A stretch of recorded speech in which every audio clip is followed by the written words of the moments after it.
જય શ્રી કૃષ્ણ મિત્રો, કેમ છો? મજામાં ને? આજે આપણે શ્રીખંડ બનાવીશું. સાંજે મેં દહીં મેળવી દીધું હતું, તમે જોઈ શકો છો. એકદમ મસ્ત આપણું દહીં થઈ ગયું છે. હવે આપણે આને એક કપડામાં ગાળી લેવાનું છે. આ શ્રીખંડ ઘરે એકદમ મસ્ત બને છે. મેં 2 લીટર દૂધ જમાવ્યું હતું, ગાયનું છે. અને તમે ભેંસનું પણ લઈ શકો છો. ગાયનું થોડું પાણી વધારે થાય છે, પણ ગાયનું એકદમ મસ્ત મીઠું થાય છે.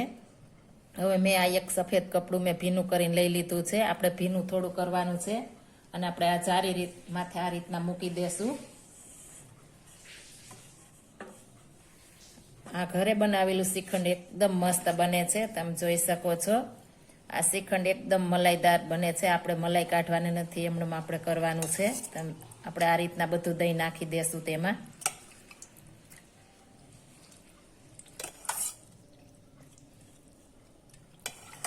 એકદમ મસ્ત આપણું આ શ્રીખંડ બને છે. આપણે ફ્રૂટ વાળું શ્રીખંડ બનાવવાના છીએ. એકદમ મસ્ત દહીં બન્યું છે આપણું. બહુ ખાટું આપણે નથી કરવાનું, ઉનાળો હોવાથી એકદમ ખાટું થઈ જાય છે, એટલે આપણે થોડું છાશ થોડી નાખવાની છે.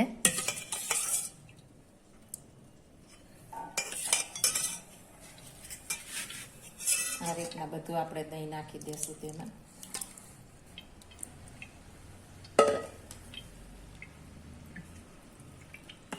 ધીમે ધીમે આ રીતના હલાવશું એટલે આપણું પાણી નીકળી જશે. આપણે હળવે હાથે આ રીતે હલાવવાનું છે, બધું પાણી નીકળી જશે.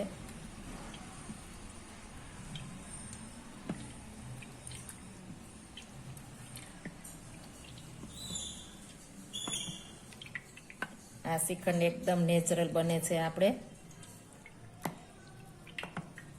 તમે જોઈ શકો છો, પાણી નીકળવા માંડ્યું છે. હવે આપણે વધ્યું છે તે આમાં નાખી દઈશું.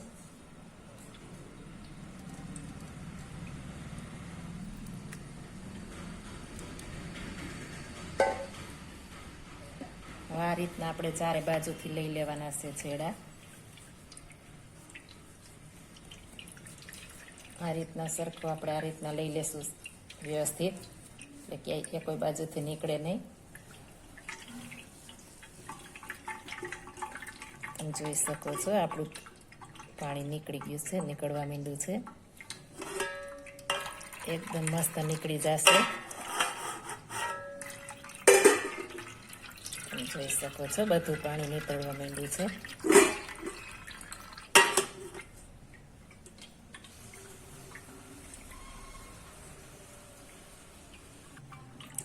આપણે થોડી આટી મારીશું આ રીતના. આપણે પેલા વ્યવસ્થિત ચાલી લેવાનું છે.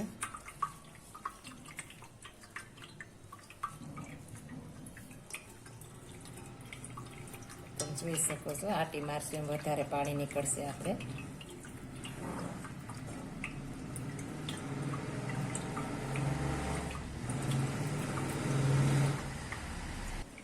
આટી આમણમ રાખીને આપણે તેની માથે વજન મૂકી દેશું અને ફ્રીજમાં મૂકી દેશું.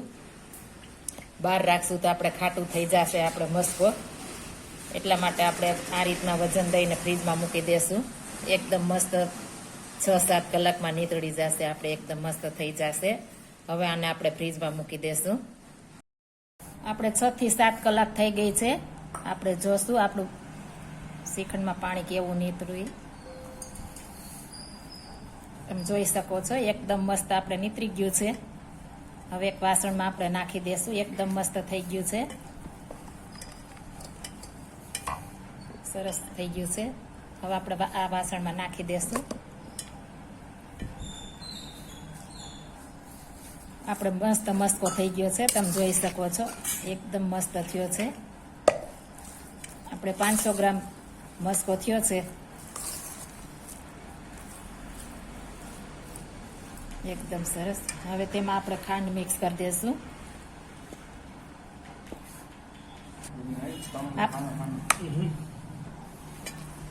હવે આપણે આ 500 ગ્રામ મસ્કો થયો છે, તો આપણે 250 ગ્રામ હું ખાંડ નાખું છું. સાકર લીધી છે, દળીને લઈ લીધી છે. તમે ખાંડ પણ નાખી શકો છો. મેં 250 ગ્રામ નાખી છે. તમે જો વધારે ગળ્યું ખાતા હો તો 300-350 ગ્રામ નાખી શકો છો. અમારે ઓછું ગળ્યું ખાય છે એટલે મેં 250 ગ્રામ સાકરનો ભૂકો લીધો છે. આ રીતના બધું આપણે મિક્સ કરી દેશું પહેલા.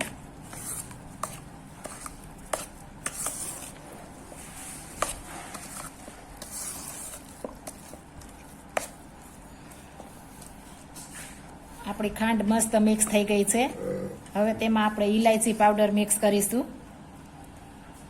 1 ચમચી છે, મેં ખાંડ સાથે દળી છે ઇલાયચી, એટલે એકદમ મસ્ત થઈ જાય. તમે તમારી રીતના નાખી શકો છો વધારે થોડી. આ એલચીની એકદમ મસ્ત ફ્લેવર આવે છે. એલચી નાખવાથી શ્રીખંડ પણ આપણું એકદમ મસ્ત બને છે. તમે જોઈ શકો છો. આપણે આ મસ્કો ચારવાની જરૂર પડી નથી. જો બહુ વધારે ગાંઠા થઈ ગયા હોય તો આપણે ચારવું પડે, પણ આપણે એકદમ મસ્ત પ્લેન થયું છે, તમે જોઈ શકો છો, એટલે આપણે જરૂર નહીં પડે. હવે તેમાં આપણે મલાઈ ઉમેરીશું. આ મલાઈ ઉમેરવાથી એકદમ મસ્ત આપણું આ શ્રીખંડ બને છે. એકદમ સરસ. હું મલાઈ મિક્સ કરી દઉં છું.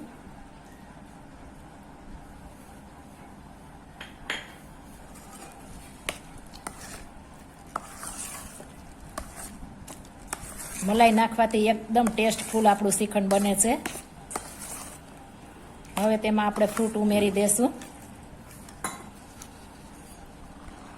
દાડમ ફ્રૂટ તમે તમારી રીતના લઈ શકો છો, જેટલું નાખવું હોય. અને આમાં કોઈ ન નાખવું હોય તો તમે સ્કીપ પણ કરી શકો છો. ચીકુ, દ્રાક્ષ,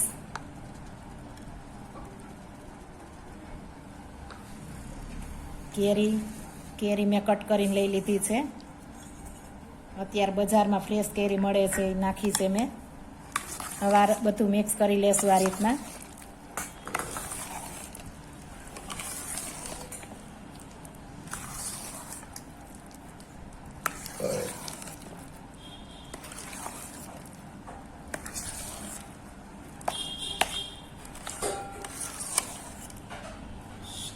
આપણે બધું મિક્સ થઈ ગયું છે. એકદમ મસ્ત થઈ ગયું છે. હવે આપણે સર્વ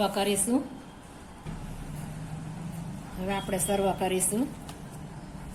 એકદમ મસ્ત મલાઈવાળું આપણું શ્રીખંડ બન્યું છે. જરૂર એકવાર આ રીતના ટ્રાય મારજો. ન ખાતા હોય તો એ પણ ખાઈ શકશે, એટલું મસ્ત બનશે આ શ્રીખંડ. તમે જોઈ શકો છો, એકદમ મસ્ત બન્યું છે. જો આ મારી રેસીપી પસંદ આવી હોય તો મારી ચેનલ લાઈક, શેર અને સબસ્ક્રાઈબ કરી દેજો. ફરી મળીશું નવી રેસીપી લઈને. જય શ્રી કૃષ્ણ.